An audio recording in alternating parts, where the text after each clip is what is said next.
The following podcast contains explicit language. Hello, and welcome to Alcohol You Later, or what Chris's kid calls Daddy's Medicine Time. Alcohol You Later is a lively discussion about wine and spirits. I'm your host, Bobby Hougham, and I'm here with Elyas Beria. I plead the fifth. And Chris Price. To be fair, every afternoon is Daddy's Medicine Time. And morning. And morning. Today we're going to discuss the Oban Bay Reserve Single Malt, Game of Thrones Night Watch Limited Edition. We're also going to try the Chateau, Musar, Jeune, Red Bacca Valley 2017 and the Skrewball Peanut Butter Whiskey. Wow. Thanks for listening in. It was good to know you. Hashtag get screwed. No joke. It's on their website. That's the hashtag. So we're still dealing with COVID, and we're recording from our homes using video conferencing to see each other. We've sent each other samples of the bottles we're talking about, and if you'd like to see the video version of these episodes, you can find them on our website, alcoholu.com. Let us know what you think by way of Facebook and Instagram or at AYL the podcast. There's an email link also on the website. You guys remember the good old days? Oh, the good old days. Yeah. Did you guys hear about there's a new CDC warning that's out about rats attacking people because there's no food? Yeah, I was just talking to my wife about the rats are getting super aggressive. They are. They're actually they're going after people. There's no restaurants anymore. I read that they're eating each other and eating young rats. Oh. And then going after people because there's no food scraps. There's no dumpsters full of leftovers. There's no, the glory days, the pre-corona glory days are no longer there. You know things are rough when the rats are going at each other. Exactly. Yeah. Imagine the homeless in New York. It's probably just like insane, starving, angry, I'm glad you've made cannibalistic. That connection there, Chris. The homeless in New York are going to be attacking people. I mean, come on now, let's be real, dude. I just New York is we used to live in New York, and I'm glad. We have friends there and that are still in the city, and I know it's rough, but just personally. I'm glad that we didn't have to go through this current period, and I just sort of, been thinking a lot about the old days and, what New York was like and how it's going to be different now. You're not going to get that same sort of, at least not for a while. I don't think New York will never be the same again. I think you'll get back to the old New York at some point, but I think it's going to be a long time. I just remember living in our old neighborhood in Brooklyn, in East Williamsburg. We lived, in this area where there's just so much mingling of people. Even though it was sort of an industrial area, you would get like crazy, weird interactions that I don't know, if it's that's gonna happen again for a long time. Right. Right. We lived across the street from this fortune cookie factory. Mm-hmm.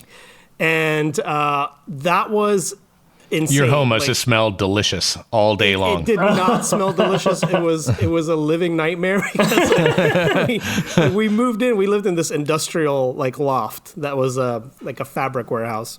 Mm-hmm. And the day our first night there, we woke up in the morning very early, 7 or 8 o'clock, and there was this incredible banging noise. And we look out the window, and there's this giant industrial tanker, semi, and somebody's banging on it with a mallet, and we're like, oh, that's weird. There's some kind of construction going on or whatever. This happened every single morning, twice, because it was the daily flour delivery for the fortune cookie factory across the street, and they would dry pump the flour into the building. I don't know if you know anything about dry pumping, but it's noisy. And then dude, I'm really skilled at dry humping. I dry hump things all the time. Oh, dry pumping. Oh, okay. And then the guy would bang on the side of the tank to get the flour to fall down into wherever it needed to be. That must have been wonderful. It was insane. And then like you would also get like a van. It was like a clown van full of I'm going to assume Chinese workers. They looked Chinese to me, but the van would open and like 25 Chinese workers would come out of this van. That I don't know how they fit all these people in there and go into the fortune cookie factory.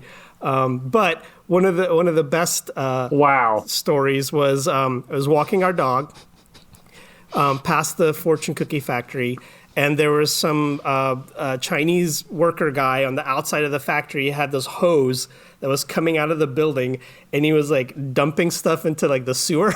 I'm sure it was illicit. I don't know what it was. But I think like he had a mask on, everything, and like he was, just pumping stuff out. And I was kind of walking by him, and then this white utility van like pulled up, and this guy rolls the window down, and he starts shouting to the, I thought he was shouting to me. He was going, "Hey, hey!" And I was like, "Me?" But then I realized he was shouting at the Asian worker guy.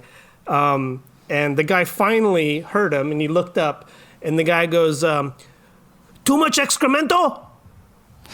And the guy's looking at him, not reacting. And the guy goes, "Too much excremento?" And he shouts it one more time, "Too much excremento?" And the Asian guy just I don't know if he ever understood what the guy was saying, and he's still like pumping stuff into the sewer, and he goes, "No." And the guy goes, "Okay," and like drives off. Oh my God! Wow, what just happened? How does this coincide with rats? This is just the daily life of like, this happens in New York every single day, like stuff like this. You know what I mean? Yeah. And like, how are these interactions going to happen as frequently anymore now that people are just, not talking to each other, avoiding each other, and I don't think just so. the daily tempo of life, I think, is affected, and I kind of am thinking about when that magic will return to New York, but that phrase "too much excremento" has now passed into our lexicon.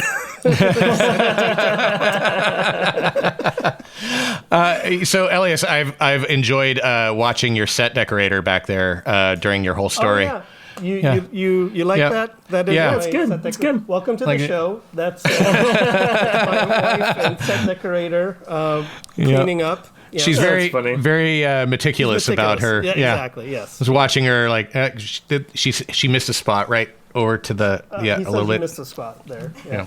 So this deal with New York and the rats, they actually in New Orleans they actually had to pack up all the homeless and get them out because it was so bad. Like the rats overtook the main parts, big sections of the city. Like thousands of them poured into the streets looking. Wait, where was this? Footage of that. New Orleans. New Orleans.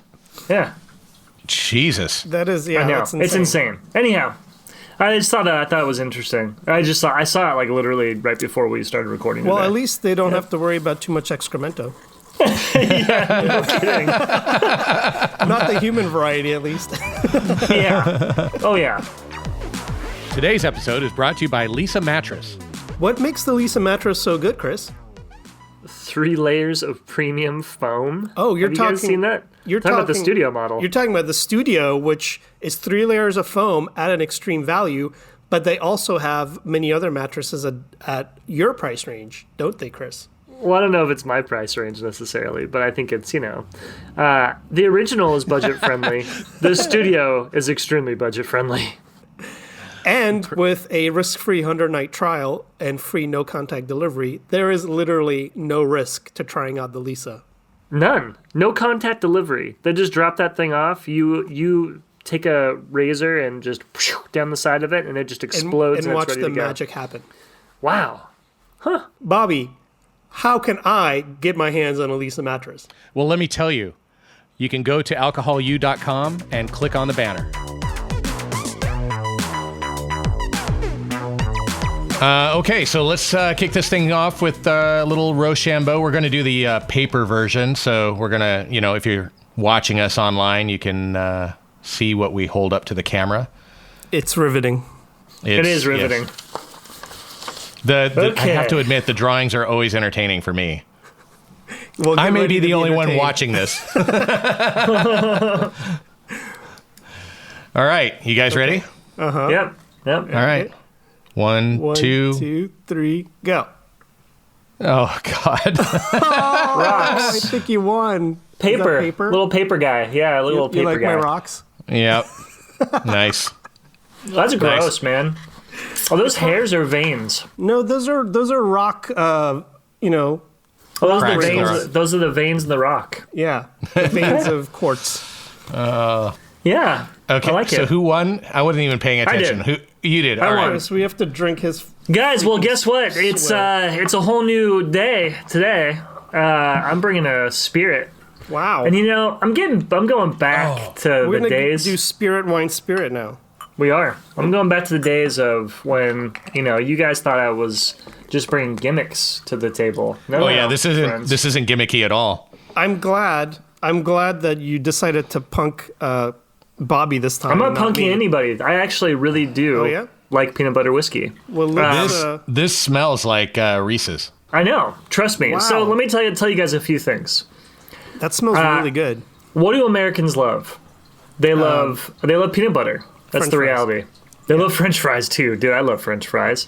These guys being Brittany and Steven, right? So Steven, their husband-wife combo.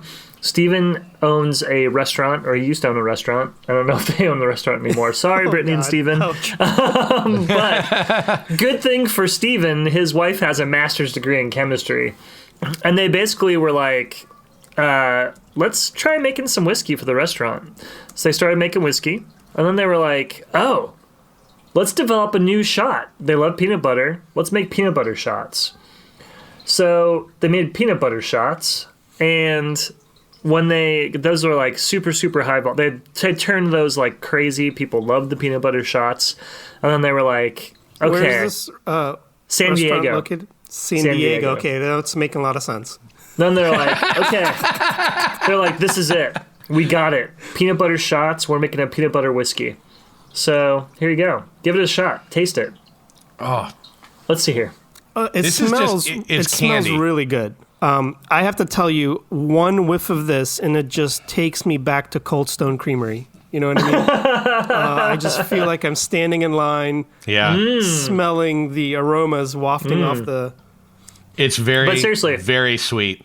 Taste it. Yeah, it is a little sweet, but I think it's good. Chris, I think this may be the best whiskey I've ever had. That's what I'm serious, dude. I love really, this. really like it. This This is is the better bro. than anything Bobby's ever brought. This is the broiest whiskey I've ever tried. Is it? Do you think, on a scale of 1 to 10, if you were forced to drink a bottle of this, how bad would your hangover be the next day? 1 to 10. Like, what do you think? What do you perceive? 354. I think you're a little low on the scale, actually.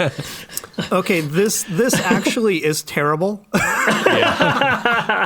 It is pretty god awful, Chris. It smells like a chemical dump, and I didn't even want to drink it today. It smells a lot like because- confectioner's peanut butter, like what you would have in candies or I mean, Reese's or whatever. it tastes awful, but at the same time, you can't stop drinking it. Oh, I can. No. Okay, let me tell you guys a few things that are really disturbing about He hasn't this story. started yet. He hasn't started with the disturbing stuff. So Go ahead. A couple selling points for the whiskey. Stephen, Please. Stephen, for some reason, part of the story of how they got to peanut butter whiskey is Stephen was presented when he came to the country because he was a Cambodian refugee who had polio.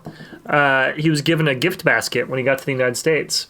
And the gift basket had one of the America's greatest contributions to the planet, peanut butter. Could you imagine? Well, you survived polio.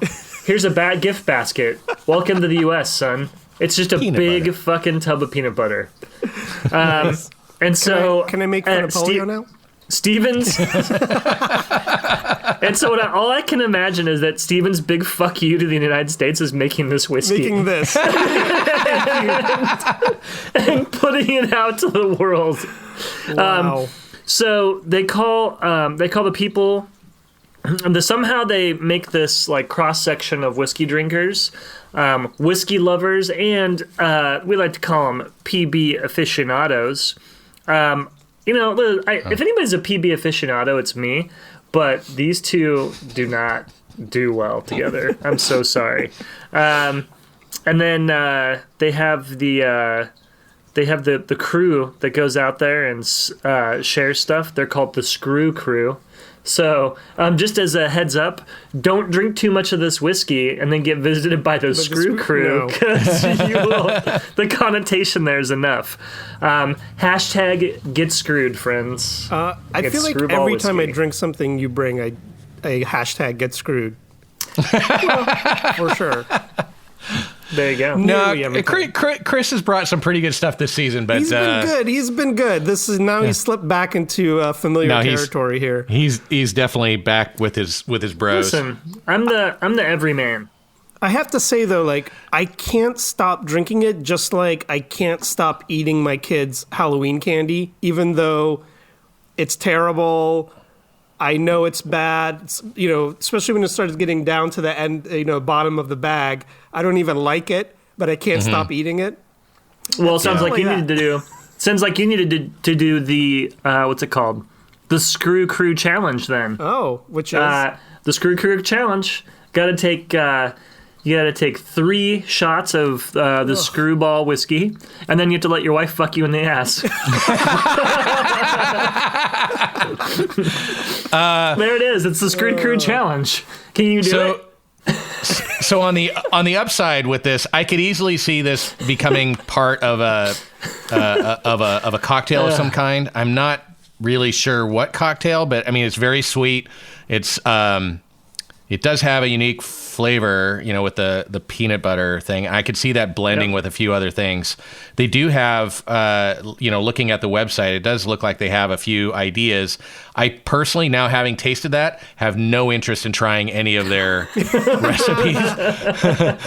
But I think there could be something to salvage that. Just wait until the gift that keeps on giving, which is the weird chemically peanut butter heartburn you're about to experience for the next 6 hours. You can never get the metallic peanut butter taste out of your mouth again. I think it would make a good children's cocktail. I think so too. Yeah, it's the gateway booze. Oh man. Well, Start them young. there you go, you screwballs. It's pretty bad, but I Whenever- have to say, interesting. I mean, honestly, when I heard about it, I was like, "Fuck yeah! Who doesn't like peanut butter? I love whiskey." Yeah, We're watch doing out. this. Next It's gonna week, be Chris so is good. bringing Fireball. Well, I was about to say. I actually do like Fireball. I drink Chris Fireball in does the wintertime. Of I course saw he you does. drink like an entire, like 375 of Fireball once. Yeah, I've done that.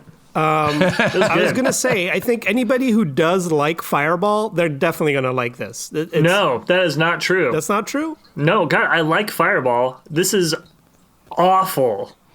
Wow. See, now it comes out. if- The reason why he gave us these gigantic pours Yeah, it was pretty is because he's just desperately trying to empty the bottle at his house. I gotta empty the bottle somehow. Now I don't have to go buy hand sanitizer. No, it's true. But one of the things I did see with people who have legitimately reviewed this whiskey is that the only saving grace is that it truly is good on ice cream. So, like, I could totally see that. Just pouring it it on is. some vanilla ice Just cream. pour it on some vanilla ice cream, and it's good to go. Like, it's good that way. Every Or other like way you a- would do it, Adult shake. an adult shake. yeah. Yeah. I could do that. I could do a milkshake with this for sure. Or if I ever meet Steven, I think it would be good to pour it on him and light him on fire. That'd be good for that too. Haha, joke's on you, bitch. Tried to pull the wool over my eyes. Right. You've been screwed.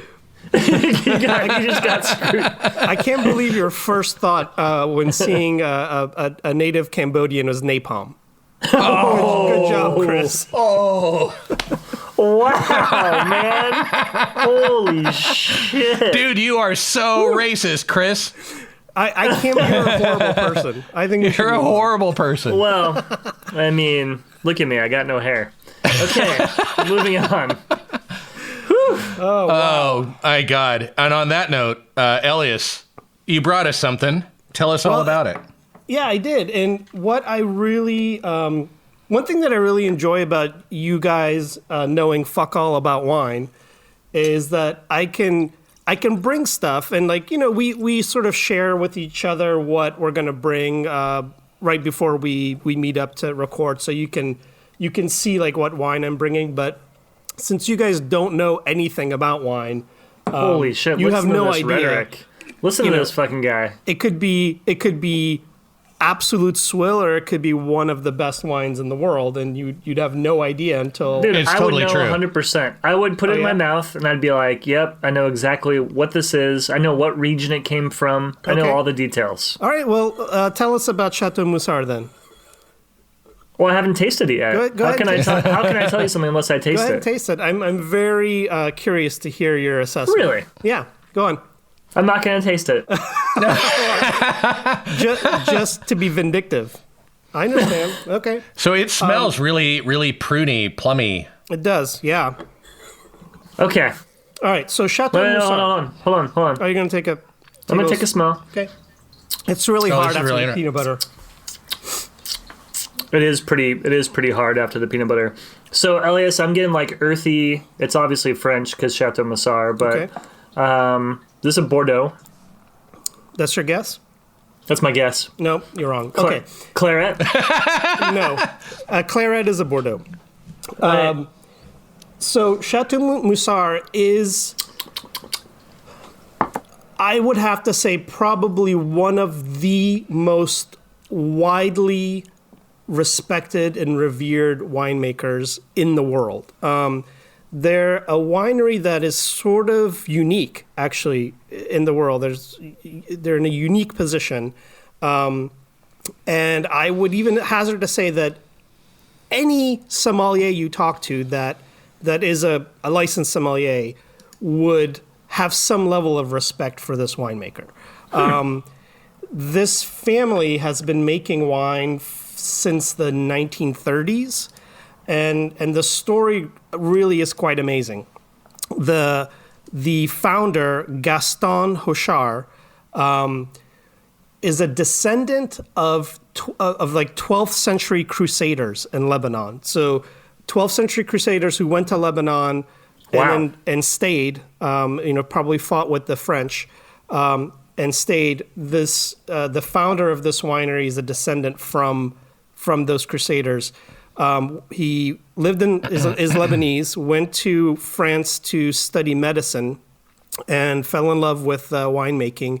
Came back to the Bekaa Valley in Lebanon and started this winery,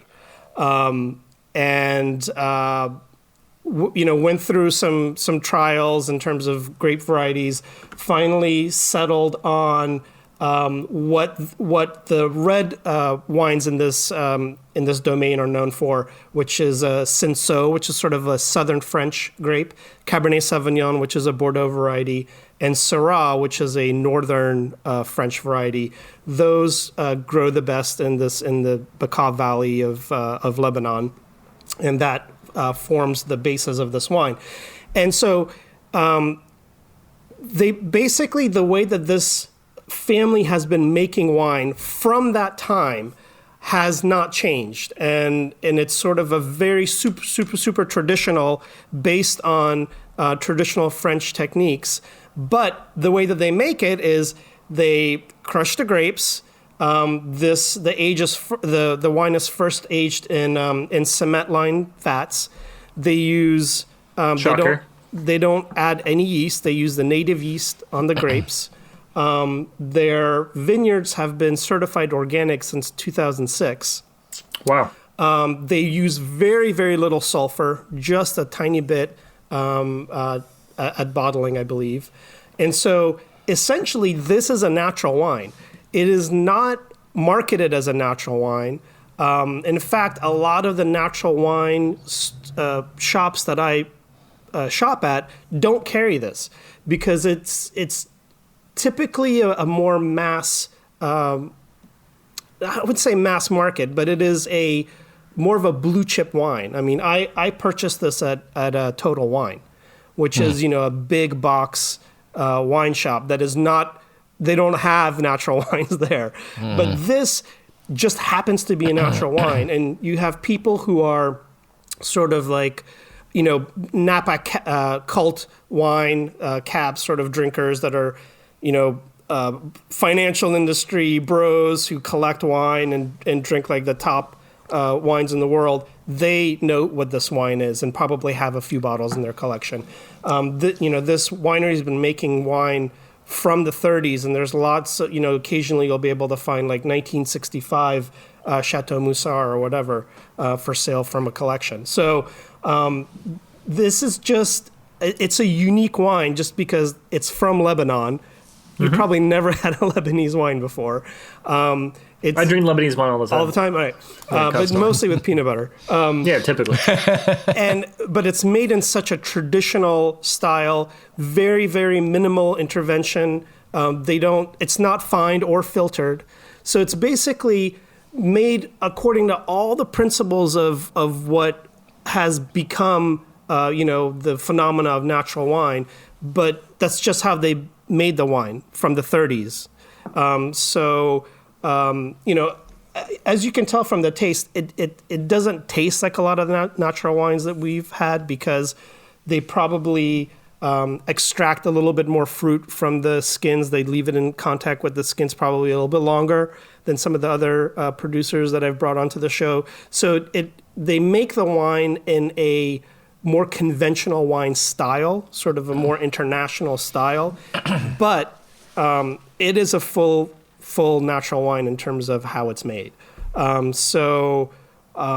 know. It's just it's super, super interesting wine that's widely revered and it's available almost anywhere. Probably like one of the most available wines that I've ever brought on the show. Almost anyone across the country could probably walk into a big box wine retailer like a Bevmo or a Total and find this bottle. And they show me the bottle. So this is called the Jeune Red, which Jeune in French means young. And as we know, Chris likes Les Garçons Jeune. So this is their youngest wine. It's not, they don't age it in wood at all. Their higher end cuvées get oak aging, which then changes that flavor profile more towards sort of a conventional and bigger bodied, more heavily extracted wine. So this one doesn't see any oak. So it's a lot fruitier. It's a lot younger, tasting. And it still has a really big, flavor to it. It doesn't feel like, right. It's not sort of, almost rosé like a lot of the reds that I bring. Yeah. It is more extracted, but it's only 13.5% alcohol. The alcohol isn't a big component of it, but it does, it tends more toward that sort of conventional wine flavor profile. So for people who maybe listen and, like the idea of natural wine, but have had wines that are just too funky, like this, I think, is a perfect place to go, and you can absolutely find it where you are. It did have a little bit of the funk, on the pour, on the initial pour, but it blew off really quickly, and now it's just beautiful. It smells, like I said, it smells very very plummy, deep grape. Yeah. But it's not over the top. It's not like, so much tannin, so much alcohol, so much sort of, extraction. It's a very cool tasting wine. It's not over the top. Yeah, it's good. It's a nice acidity. I like it. You like it? It's not overly funky. Exactly. Yeah. You chill it down a little bit. It's good. And it's the winery, good. I mean, the story of the winery is just amazing. I mean, they're in Lebanon. They've had a vintage almost every year, except for like 1 or 2 years when there's just been like incredible, war going on and they couldn't transport their grapes and that sort of stuff. but they've gone, they've had to go through so many rough times being located in Lebanon and continue to make wine in a Muslim country, nonetheless. And the winery is just amazing. And they actually they only release about half of their wines that they make every year. They keep half of it for themselves. They keep it for themselves. They cellar it, keep it for the family. Then occasionally they'll do maybe a library release of 1960 Chateau, Musar.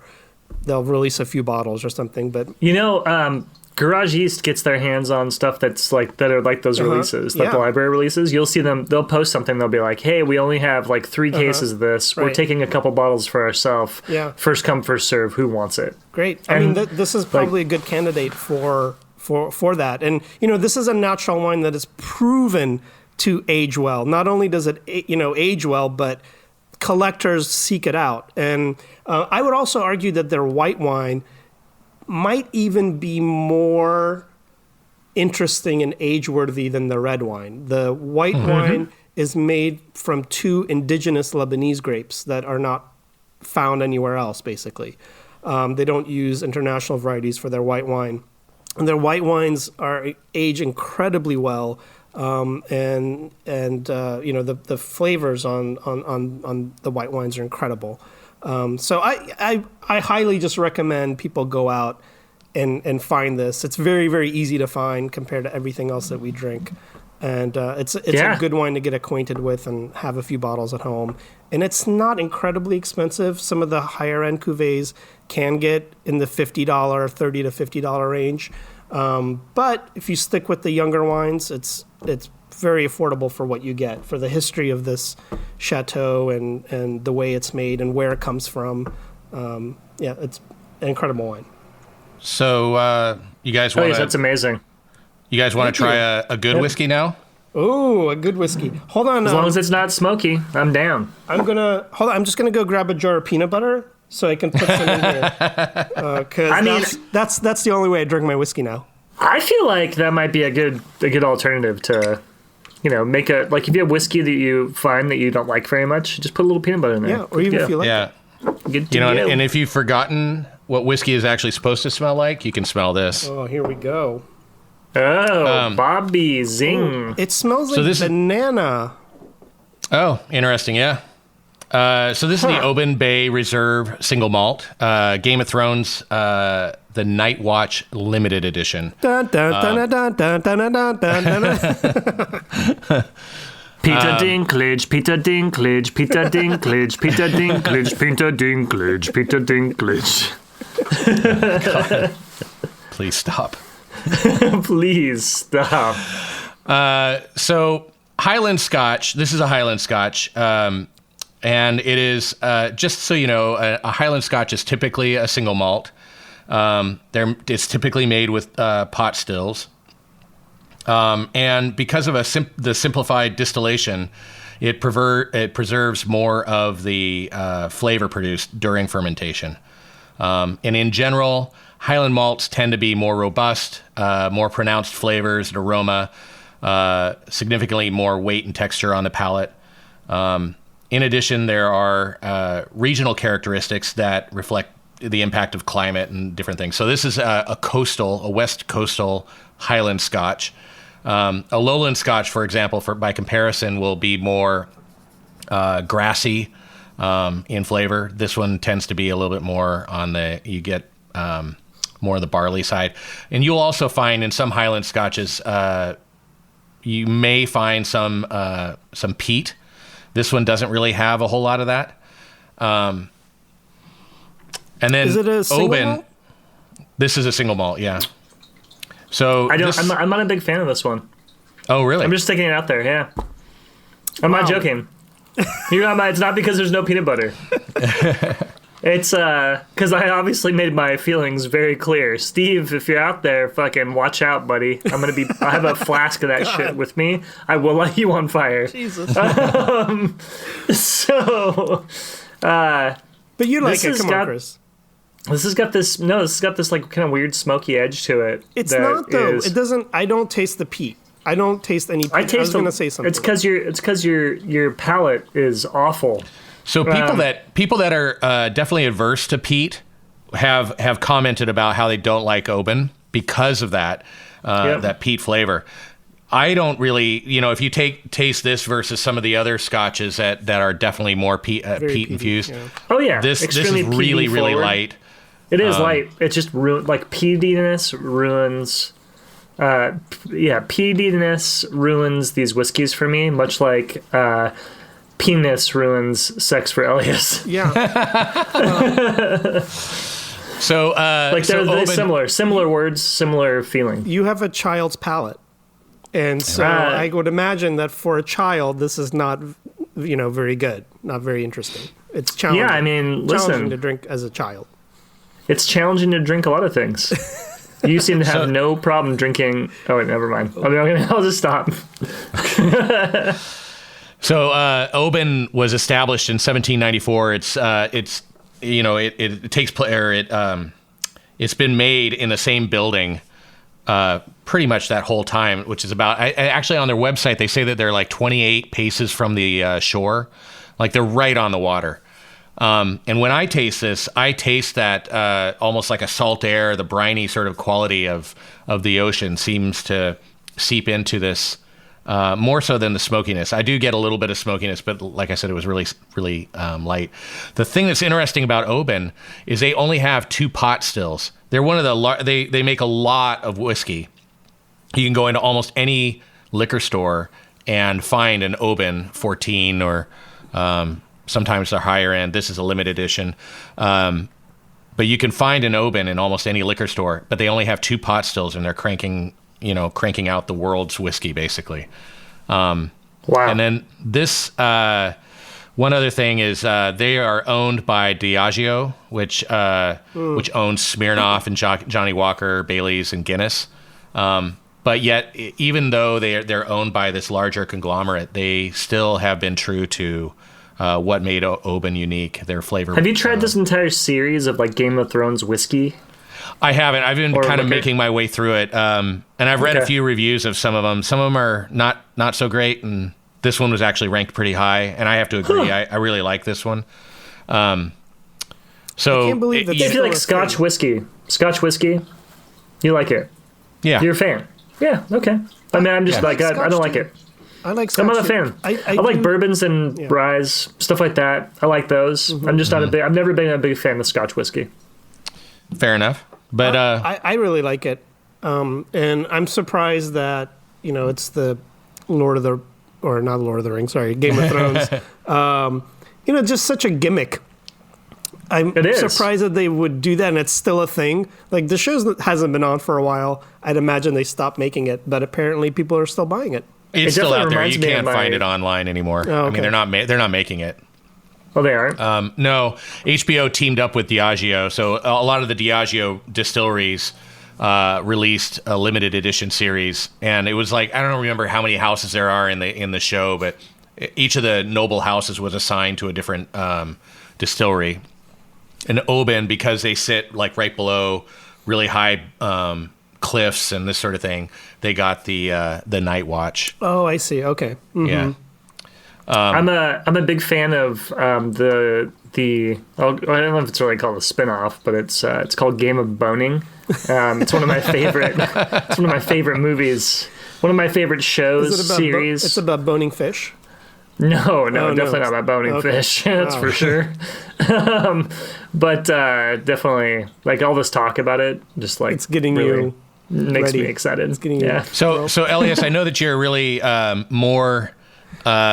Your palate is more tuned towards wine, but tell me what you taste on this when you try. I really like it. Well, first of all, the nose is, I get a very, initially I got like a very sort of like overripe banana, like ethylene sort of note, but that is, it's changing now. It's not as intense. It just sort of, I smell some of the other secondary notes, and it smells a little dusty. I get a really strong hay smell. Yeah. And then there's a little bit of like cocoa and cherries. It's nice. Yeah, I get a little cocoa nib, and it's really, really smooth, which is still fairly important for me. It's not too hot. I think it's really enjoyable. You get a nice little vanilla note in there, but not too much. It's not over the top. Yep. I think it's like a really nice balance. It's a really nice sipping whiskey. I would absolutely. So I keep a bottle of the Oban 14 year, which is just standard entry level. It's their base, but it's fantastic. I really like that, and I think I've actually brought it to the show once. I'm not sure. Maybe it's an upcoming episode. I don't know. But anyway, there is a distinct difference between that and this bottle here, and enough to where even though I can tell it's the same whiskey, it's just a different expression. I feel like it's definitely worthwhile. If you like Oban, I would definitely recommend buying the limited edition. If anything, you get a really cool looking bottle sitting on your shelf. It's all black on black label and a little bit of silver.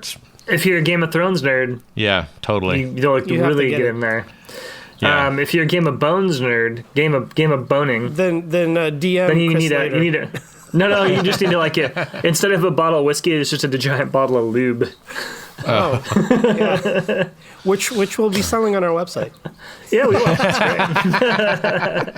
great. I really like it, Bobby. I actually, as we've recorded this and I've tasted more and more whiskeys that you've brought on, I've developed an appreciation, for nice whiskeys, and it's pretty good. Really? Yeah. You're a fan of this? Okay. I like it. Yeah. Huh. The thing that I like about, we were talking about, Chris, you said you like bourbon and you like rye. Bourbon is, typically is a lot sweeter. The oakiness of the, the new fired oak tends to throw in a lot of wood into it. It's probably, if you were to look at things from a wine perspective, it's what I would consider like a Washington wine in a lot of ways. There's just a huge oak presence. It has these big flavors. Right. The rye this is more sophisticated, is what you're trying to say. This is more.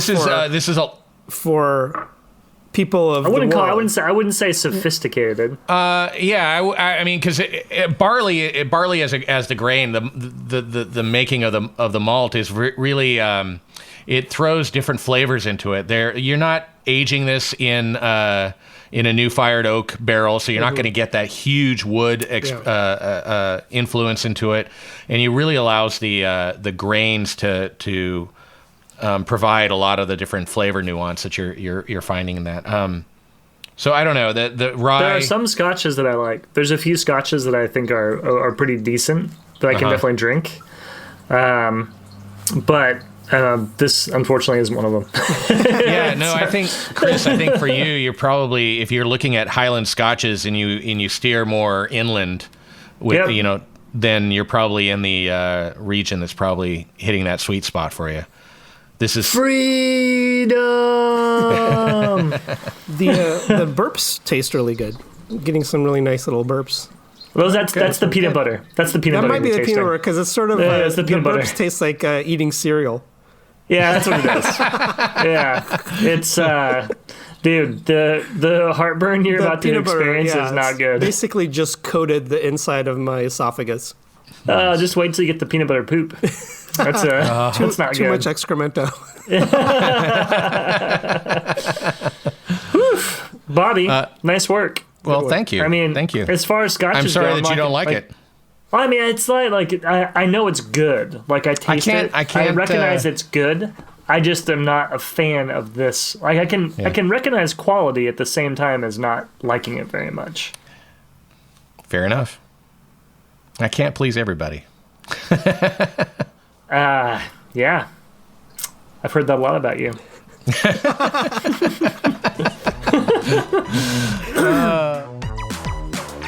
All of this is made possible by PureVPN. I love PureVPN. What is a VPN?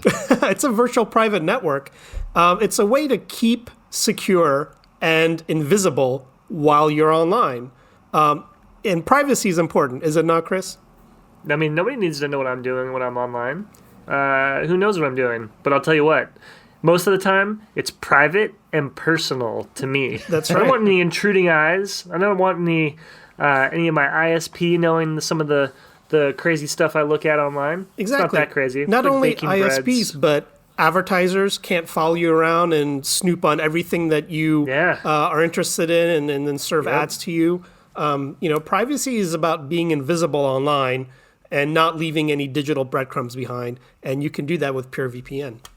You know that these guys support pretty much every device on the planet. Your Xbox, your PlayStation, every browser, iOS, Android, Mac, Windows, all of it. It's all supported. Your George by Foreman PureVPN. grill. Nobody needs to know what you're grilling on that baby. No, How do I get you can go- PureVPN? You can go to alcoholu.com and click on the banner. Super, super easy. Are you guys ready for the Elyas speed round? Oh, yeah. Speed round. Chris will read questions, and Elyas will have a second to form his thoughts, and then Actually, we're going to I only diverge a have a little second. bit. We're going to diverge a little bit this time. Let me tell you, we are. Bobby. Let me tell you about it. Okay. It's what a do you little got? different. All This right. is true and false. Oh. So, Elyas, you're going to be False. like, it's, you're just like true and false. And if you have any thoughts along the way, if you want to like say false, and here's why. This will be a great opportunity for you to be even a bigger pretentious asshole. So here we go. That's an Are you opportunity ready? I've never declined. I know it is. Trust me. We all know. So no timer required then, eh? We can do a timer if you want to, but I feel like no timer really required. All right. No pressure, Elyas. You're probably gonna get most of these wrong anyway, so it's fine. No timer. Great. This is no going to be timer the required. 5-hour episode of... Okay, so statement or question. Statement number 1. Red wine is the only wine that should be stored in a cellar. True or false? False. You should store all your wine in a cellar if you have a cellar along with your second family. Good job. Where do you put the third family? Below the second family. Dude, could you imagine all Keep those going people? down. Can you imagine all those crazies who have like secret families in like different parts of the country and what they must be doing right now? Isn't that what the plot of Snowpiercer is? Snowpiercer? No, Never mind. that had nothing to do with second families. It's just like multiple families in a train. Oh, I believe. well, actually, the original movie is about like class division. Watch the movie. I'm super like I loved the movie. I'm not sure if I'm really excited about the TV show. Anyway, moving on. Elyas, good job. You got that one right. Well done. Shocker. Question number 2. Ancient Egyptian corpses had their insides washed with wine. True or false? False, because they used honey, and the wine just wasn't really that good back then. Wrong. It is true. Bullshit. Ancient Egyptians actually did. They Wash their bodies with wine? washed the inside. So there's actually a full-on friggin' crazy thing that goes along with this. As they've translated the texts of the Egyptians, there's actually an excerpt. Let me read it for you. Wow. Next, the flank is opened with a flint knife, and the whole contents of the abdomen removed. The cavity is then thoroughly cleaned and washed out, firstly with palm wine, and then again with an infusion of ground spices. And after that, it's filled with pure myrrh, cassia, and any other aromatic substance, excepting of frankincense, and then sewn up again. So yeah, they washed they washed their bodies out with wine. I must be ancient Egyptian because I'm pretty sure all of my insides are thoroughly washed with wine at this point. Wow. Okay, so next question, Elyas. In the 60s, this is a long way back, the 1960s. 60s. There were space experiments conducted which involved intoxication with wine in space. True or false? False, because in the 60s, they were sending up dogs, and dogs don't drink wine. You're correct. That's false. I made that one up. Dogs don't drink wine. Actually, It's really funny. You've ever fed a dog an entire... You ever put a funnel in a dog's mouth and just poured wine down it? It's so animal funny, abuse man. is hilarious, Chris. Dude, You're like when... You're like the Tiger King of this podcast. I'm the Carol Baskin of this You are. podcast. She's Bam! she's just Carol as bad as Baskin of this podcast. Oh, boy. Okay. True or false? Last one. We can move on after this. Ancient Japan used sake made from the ritual saliva of virgins. I like that one. I'm gonna. I go like true. that one a lot. I'm gonna go true. I happen to have a whole vat of ritual saliva. It's definitely not from virgins because I No. spit in that vial. It was from me, and I'm not a virgin.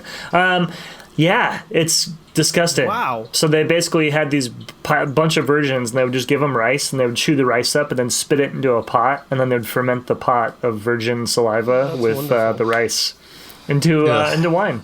The wine's delicious, though. I'm gonna bring some next time. You guys can try it. So It's really good. they had a whole bank of 34-year-old Japanese men playing video games, chewing rice. Hi. They're all virgins, for sure. Just playing video games and chewing rice. Wow. Spitting it into a tub. Oh my god. There you go. It Wow. is the true or false speed round with some ancient facts Wow, that mixed in. was fascinating, and I believe I won. So I appreciate. You win the Thank prize. You win the Nice. prize. You Is get it- all the peanut butter whiskey. I'm gonna wrap it up with a bow and give it to you.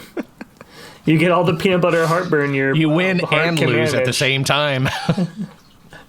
Story of my Oh life. man. Yep. Hey Steven, the joke's on Elyas.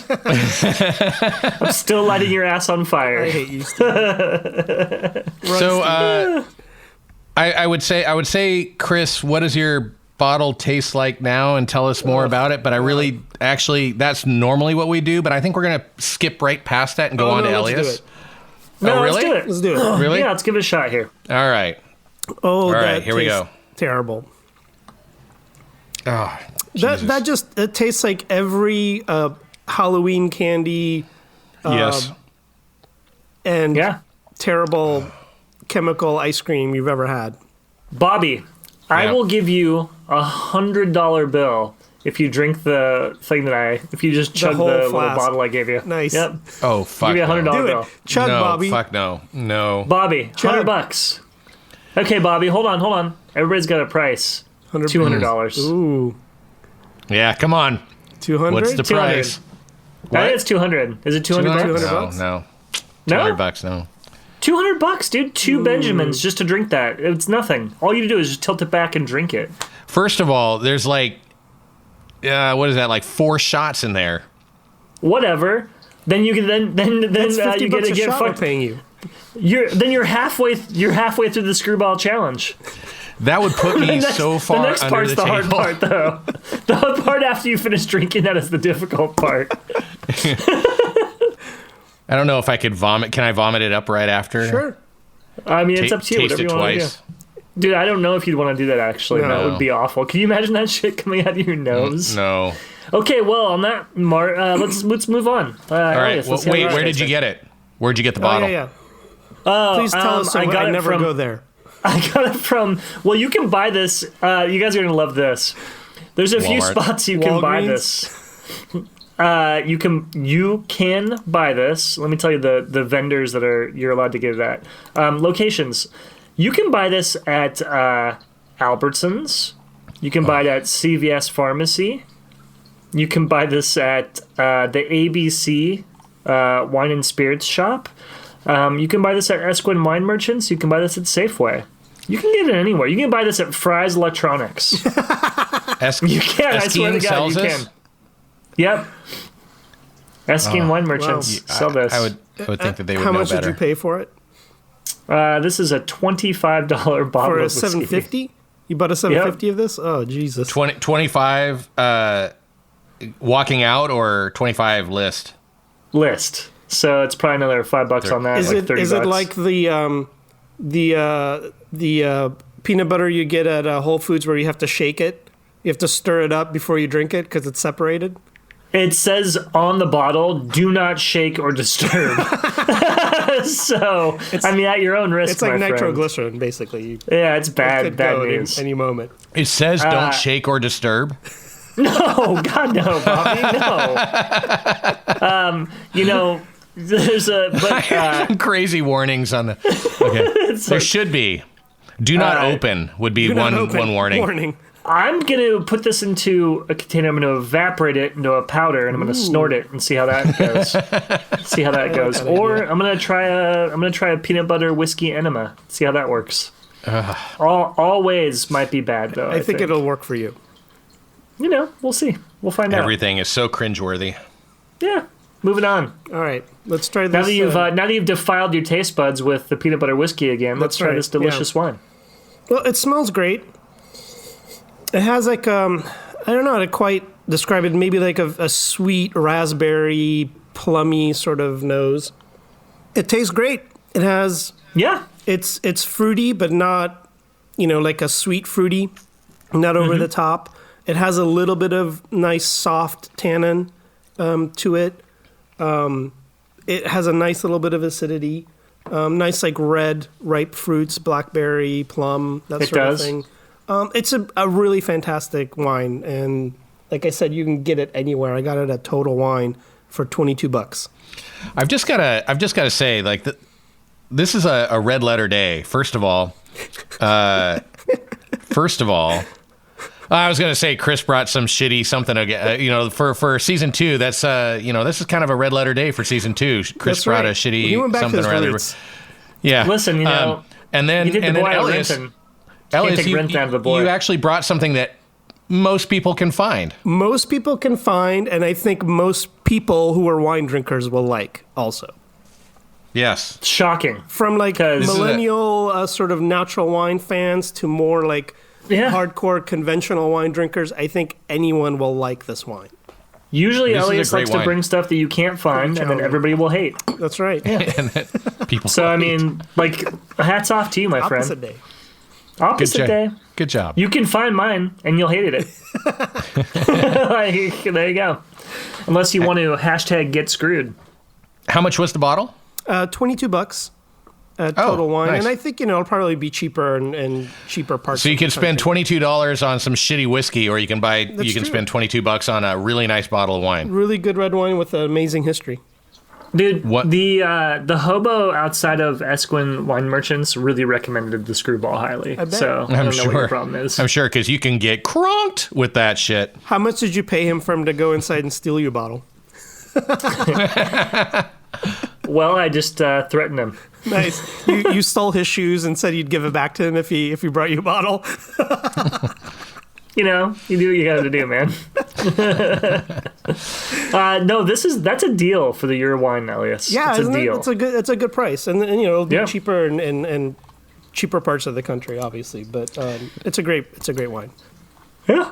Well, on the other end of the spectrum, price-wise anyway, the Oban Bay Reserve Single Malt Game of Thrones Night Watch Limited Edition, longest name ever, runs for about $92 here in Washington State, and then with taxes, it bumps it up to about $114 walking out the door. Okay. I looked on Wine Searcher, and I was able to find it. Get this, I was able to find it for as low as $52. Wow. And as high as $350. Both within about 20 miles of each other in LA. That's crazy. $350 if you're on Rodeo Drive. Yeah, of course. And $52 if you're like, a mile north. So, or south rather. So there you go. That makes sense. Yeah. Anyway, That's nuts. and it's still a fantastic it's really whiskey. nice. Yeah. I have one last comment about the peanut butter whiskey. I think I figured out a good use for it. Here we go. Oh, I'm gonna offer it up to Here it New comes. York for the rat problem. Oh, yeah.